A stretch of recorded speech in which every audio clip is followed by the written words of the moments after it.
के बाद जुमे की नमाज के बाद एकदम से हुजूम निकलना, आई लव मोहम्मद का नारे लगाकर इस प्रकार से क्या संदेश देना चाहिए? 8 सितंबर को नेपाल में घटना हुई और 10 सितंबर को ही सोनम वांगचुक धरने पर रह जाते। देश को जलाने वाले लोग भी सोनम वांगचुक जैसे लोगों को धन मुहैया करा रहे हो। क्या इस आंदोलन के पीछे देश में आग में झोंकने की तैयारी तो नहीं थी? नमस्कार, जैन जी, आंदोलन आंदोलन आंदोलन। आखिर इसके पीछे का मकसद क्या है? पहले बांग्लादेश, नेपाल, जंजी का विद्रोह, नेता शासक जब अपने लिए जीने लगता है, समाज की चिंता नहीं करता है, ऐसी स्थिति में जंजी का विद्रोह जायज, लेकिन भारत देश में हमारा विपक्षी दल क्या इस देश की प्रगति से खुश नहीं है? आज हम विश्व की तीसरी सबसे बड़ी इकोनॉमी बन गए। ऐसी स्थिति में विपक्ष का इस प्रकार का प्रोपेगेंडा चलाना, देश को कमजोर करना, देश का माहौल बिगाड़ना, सत्ता के लिए किसी भी हद तक गिरना, क्या ये जायज है? आज विचारने पर आज हमें सोचने की आवश्यकता है कि क्या इस तरह की विचारधारा वाला, इस तरह की क्रियाकलाप हमें समर्थन देना चाहिए। राहुल गांधी का लगातार बयान, हाइड्रोजन बम अभी नहीं आया है, हाइड्रोजन बम अभी नहीं आया है, हाइड्रोजन बम आने वाला है। क्या ये हाइड्रोजन बम? क्या देश को आग में झोंकना ही हाइड्रोजन बम है? अगर हम इसकी बात करें तो ऐसा प्रतीत हो रहा है कि शायद विपक्ष एक बहुत ही गंदा खेल राष्ट्र के साथ खेलने जा रही है, या यूं कहें उसने खेल शुरू भी कर दिया। लद्दाख की सोनम वांगचुक को हथियार बनाकर, सोनम वांगचुक को सेंटर में लाकर, कहीं ऐसा तो नहीं कि विपक्ष कोई बहुत बड़ा गेम प्लान कर रही है? सोनम वांगचुक ने राष्ट्र लद्दाख के लिए मांगे रखी और केंद्र सरकार ने बहुत सारी मांगों पर कार्य भी किया है। ऐसी स्थिति में क्या ये आंदोलन जायज था? क्या इस आंदोलन के पीछे देश में आग में झोंकने की तैयारी तो नहीं थी? यह एक ऐसा प्रश्न जो विचारनीय है। सोनम वांगचुक के विषय में जैसा कि पता चला है कि 6 फरवरी को ये पाकिस्तान की यात्रा भी की और ये अवैध रूप से विदेशी फंडिंग भी लेती। उस विदेशी फंडिंग का क्या प्रयोग होता है? कुछ तो जायज भी हो सकता है। बहुत सारे लोग लद्दाख के विकास के लिए काम लेते हैं, लेकिन कहीं ऐसा तो नहीं किसी की आड़ में देश को जलाने वाले लोग भी सोनम वांगचुक जैसे लोगों को धन मुहैया करा रहे हो। और सोनम वांगचुक का ये कहना, यदि मुझे जेल हुई तो हम जेल से इससे भी बड़ा आंदोलन करा सकते। यह बात या कथन कहीं न कहीं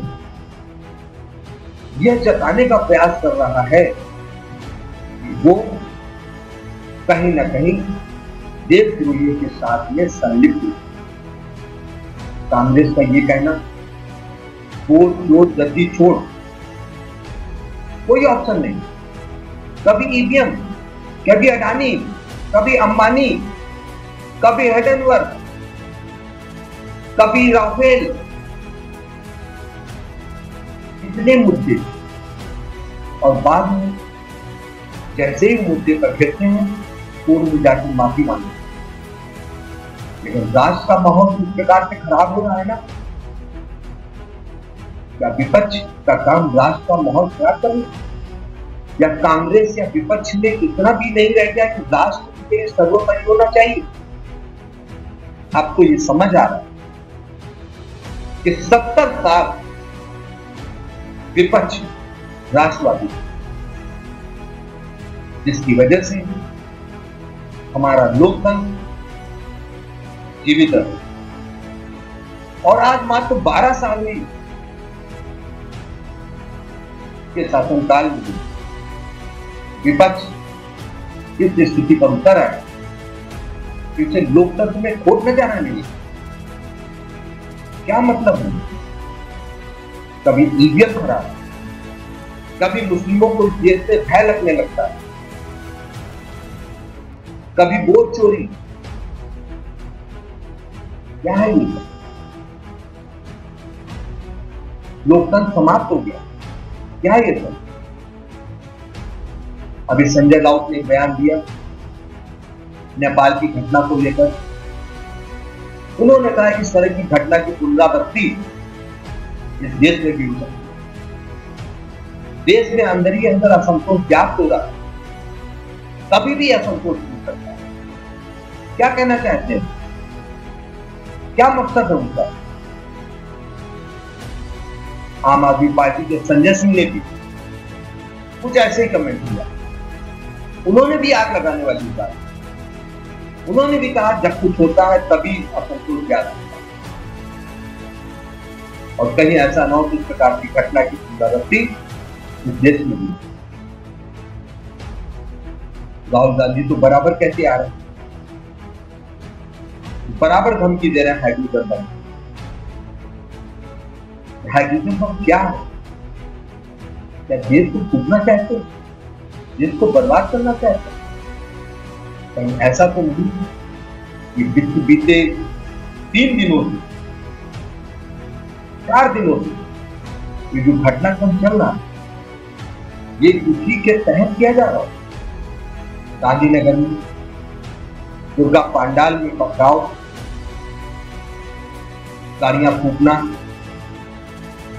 अभी कल की घटना बरेली में आइला मोहम्मद के बाद, जुमे की नमाज के बाद एकदम से हुजूम निकलना, आइला मोहम्मद का नारे लगाकर इस प्रकार से क्या संदेश देना चाहते? आज उनके मौलाना तौफीक राजा भी बोल रहे, यदि इस तरह से किया गया तो बड़ा आंदोलन का रूप ले सकते। क्या कहना चाहते हैं?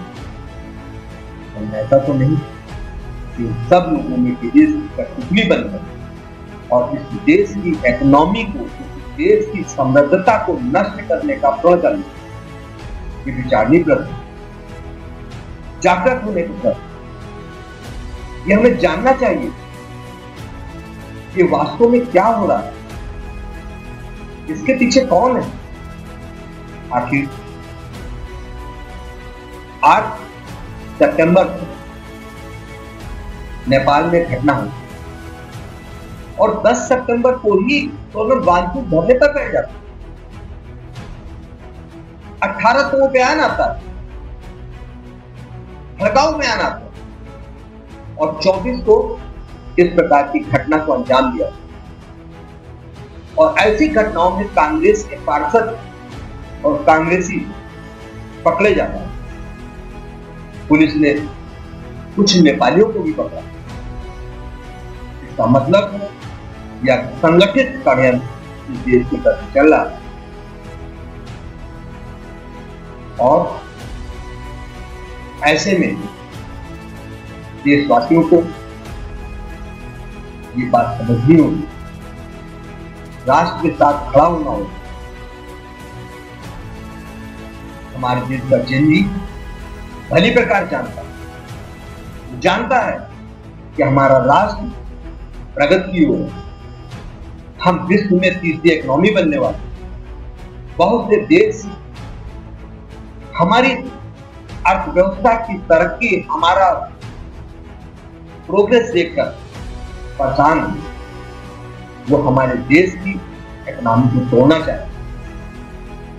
बस हमें सावधान रहना है हमारे देश में बैठे गद्दारों, हमारे देश में बैठे उन दलालों जो उनकी दलाली कर रहे हैं।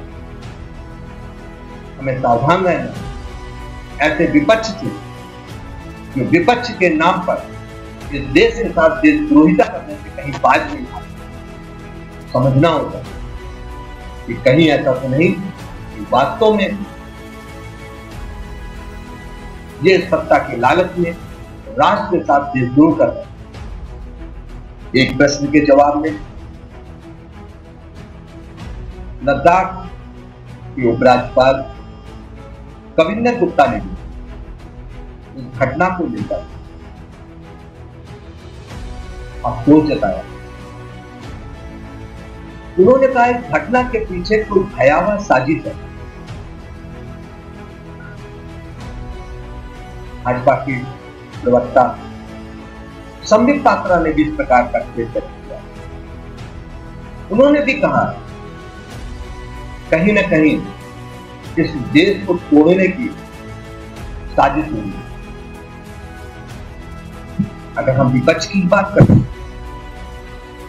70 वर्ष भाजपा विपक्ष में और विपक्ष में रहते हुए 1971 की युद्ध में इंदिरा गांधी का भले ही उन्होंने गलतियां किया, 93,000 पाकिस्तानी सैनिक हमारे कब्जे में थे, उसके बावजूद भी हमने